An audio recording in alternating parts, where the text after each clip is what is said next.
15 अगस्त है, आजादी का दिन है। आज का दिन हमारे भारत के लिए गौरव का दिन है। आज के दिन हम उन शहीदों को भी श्रद्धांजलि अर्पित करते हैं जिन्होंने देश की खातिर अपनी जानें कुर्बान कर दी, हमें गुलामी के भंवर से निकालकर आजादी की मंजिल तक पहुंचाया और हमारे इस देश में तिरंगा झंडा लहराया। आओ आज हम सब मिलकर ये कसम खाएं कि हम इस तिरंगे झंडे का सर कभी किसी के सामने झुकने नहीं देंगे। हमें अपनी आजादी को बरकरार रखना है, इस देश की अखंडता और एकता को बनाए रखना है। लेकिन अफसोस कि हम में से ही कुछ ऐसी काली भेड़ें भी हैं, कुछ ऐसे लोग भी हैं जो अपने फायदे और अपनी कुर्सी के लिए इस देश के टुकड़े टुकड़े करने पर लगे हुए हैं, जाति और धर्म के नाम पर इस देश को तोड़ने में लगे हुए हैं। लेकिन हम ऐसा हरगिज नहीं होने देंगे, कभी नहीं होने देंगे। भाइयों और बहनों, कुछ बाहर की ताकतें हमारे देश को तोड़ने पर लगी हुई हैं। बड़े पैमाने पर हमारे मुल्क में बाहर से हथियार आ रहे हैं। बहुत से लोग कानून तोड़कर हमारी सरहदों में घुस रहे हैं और इस देश में फसाद फैला रहे हैं। हमें उन दुश्मनों को पता लगाकर उन्हें खत्म करना है। आज का नौजवान ही कल का लीडर है, कल का नेता है, कल का भविष्य है। आप ही में से कल कोई हमारे इस देश की भागदौड़ को संभालेगा, हमारे इस कानून का रखवाला होगा। इसलिए इस देश की तरक्की के लिए आप हमारा साथ दीजिए, कानून का साथ दीजिए। हम सब आपके साथ हैं। काला कानून, काला कानून, काला कानून, पुलिस की दादागिरी, पुलिस की दादागिरी, मंत्री जी, मंत्री जी, शांत रहिए, आप लोग शांत रहिए, आप लोग शांत रहिए, बैठ जाइए। आज के दिन, आज के शुभ दिन 15 अगस्त को आप लोगों को यह हंगामा शोभा नहीं देता। आप लोग यहाँ के विद्यार्थी हैं, तालिबे इल्म हैं, आप इस देश के भविष्य हैं। अगर इस देश में अंधे कानून का बोलबाला रहा तो इस देश के भविष्य का क्या होगा? एसपी साहब, कहां से आएगी अमन और शांति? इस देश में अमन और शांति कायम रहेगी, मगर आप लोग कानून का और पुलिस का साथ देंगे। अगर आप लोग कानून और पुलिस का साथ नहीं देंगे तो हम लोग अकेले क्या कर सकते हैं बताइए? सब कुछ कर सकते हैं एसपी साहब। एक बेगुनाह के स्तर पर झूठे कत्ल का इल्जाम लगाकर उसे फांसी पर चढ़ा सकते हैं। आपकी पुलिस को बेरहम कातिलों से रिश्वत लेकर उन्हें फिर से सुन करने का छोड़ देती है। एसपी साहब, आपकी पुलिस तो आपके कानून की सरेआम धज्जियां उड़ा रही है। मैं भी गया था आपकी पुलिस से मदद मांगने। क्या किया आपकी पुलिस ने? मुझे मारा, पीटा, जख्मी किया, सिलाखों के पीछे डाल दिया।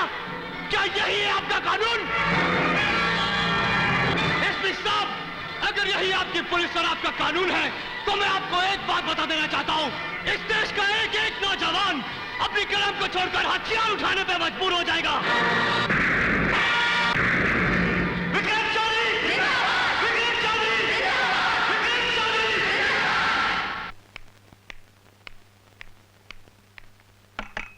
किरण जी डैडी। बेटी, वो लड़का कौन था?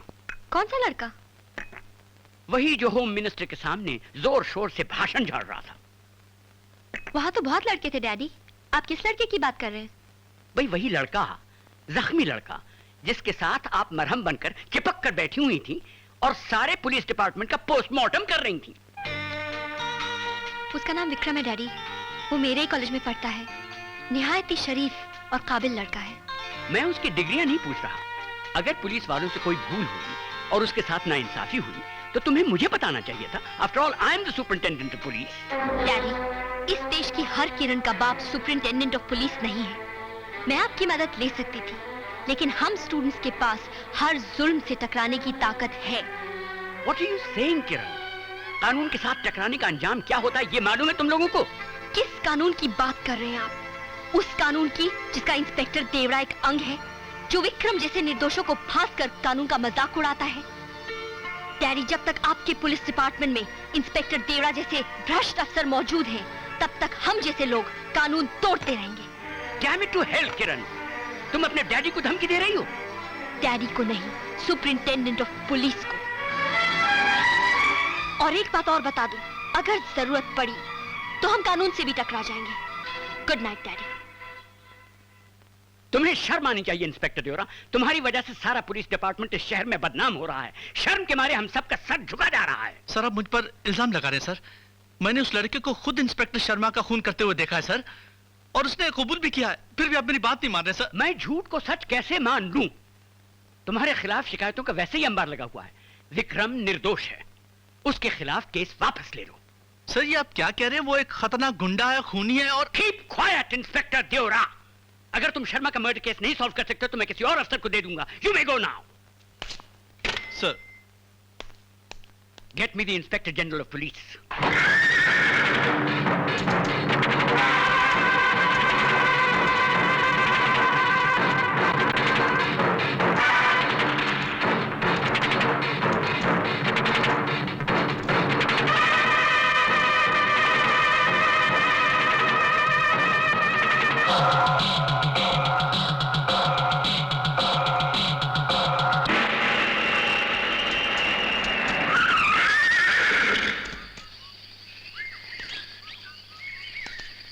ओहो इंस्पेक्टर देवड़ा, बकवास बंद करो।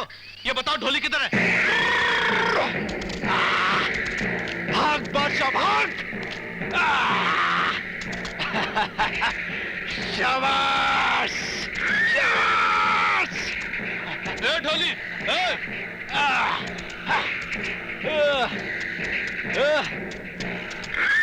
क्या बात है देवड़ा? अबे ज्यादा हवा में ऊंचा मत उछल, मुंह के बल गिरेगा। देवड़ा, ढोली हमेशा ऊंचा ही उछलता है, ऊंचा ही देखता है और ऊंचा ही सोचता है। ये तेरा ऊंचा उछलना, ऊंचा देखना, ऊंचा सोचना खतरा बन गया। नीचे उतर। कैसा खतरा देवड़ा? ढोली ऐसा लगता है जैसे जेल जाने का वक्त आ गया। क्या बकवास कर रहे हो देवड़ा? बकवास नहीं कर रहा हूं। अरे उस उल्लू के पट्टे एसपी ने शर्मा मर्डर केस की फाइल फिर से मंगवा ली और मुझे सख्ती से हिदायत दी है कि अगर मैंने असली कातिल को गिरफ्तार नहीं किया तो यह केस भी मेरे हाथ से निकल जाएगा और हमारे लग जाएंगे। अरे इतनी सी बात के लिए डर रहे हो देवड़ा? वो नागपाल किस मर्ज की दवा है? नमस्कार नमस्कार। आपको हमारा बहुत इंतजार करना पड़ा। बैठिए बैठिए बैठिए। बैठो बैठो। अच्छा मिश्रा जी, आप वो मीटिंग फिक्स कर दीजिए, वही मुलाकात जी हो। अच्छा। सिक्योरिटी एकदम टाइट होनी चाहिए। हाँ जी बिल्कुल बिल्कुल। Hello mister John. Hello mister minister, fine thank you. Here is your $1 million।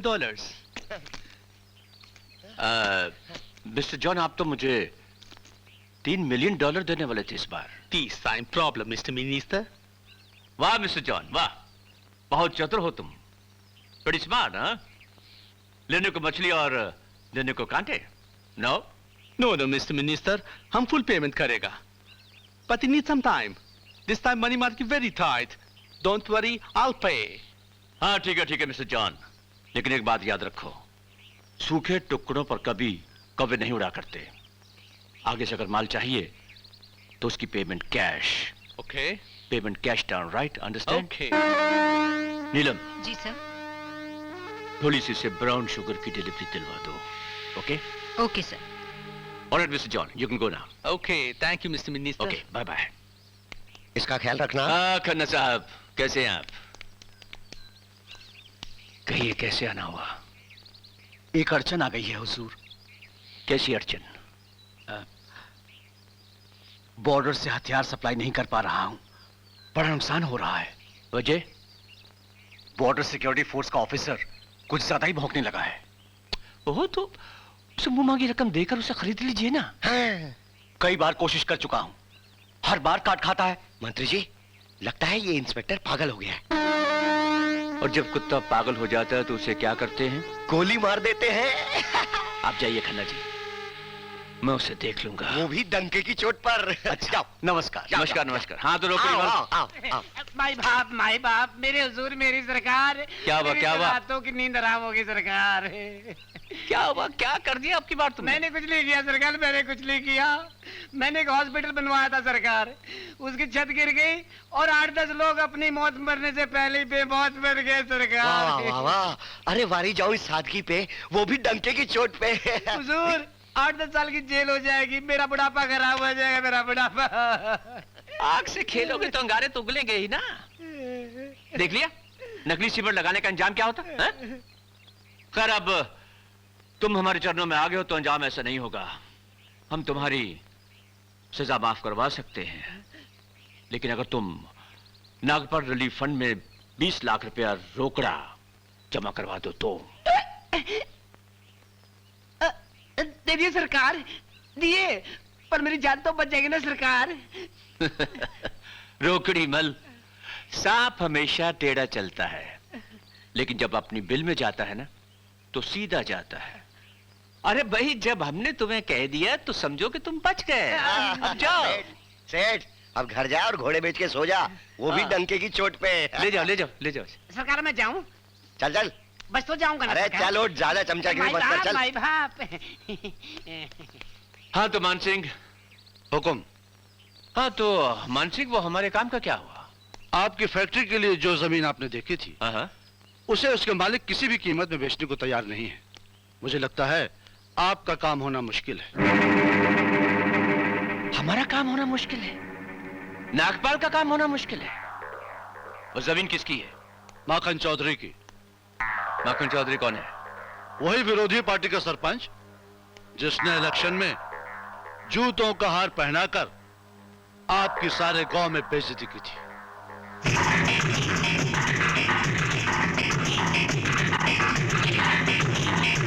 अच्छा अच्छा,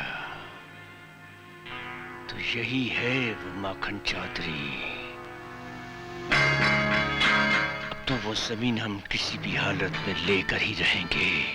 लेकिन वो जमीन सरकार ने उनके फौजी बेटे रामू के नाम कर दी है। सरकार हम खुद हैं। वो जमीन हम किसी भी हालत में लेकर रहेंगे। वो जमीन उनसे हासिल करना बहुत मुश्किल है मंत्री जी। क्यों? क्योंकि सारा का सारा गांव उनके साथ है, और सुना है उनके बेटे भी बहुत बहादुर हैं। अब ये समझ लो कि चौधरी माखन सिंह और उसके बहादुर बेटों के आखिरी दिन आ गए हैं।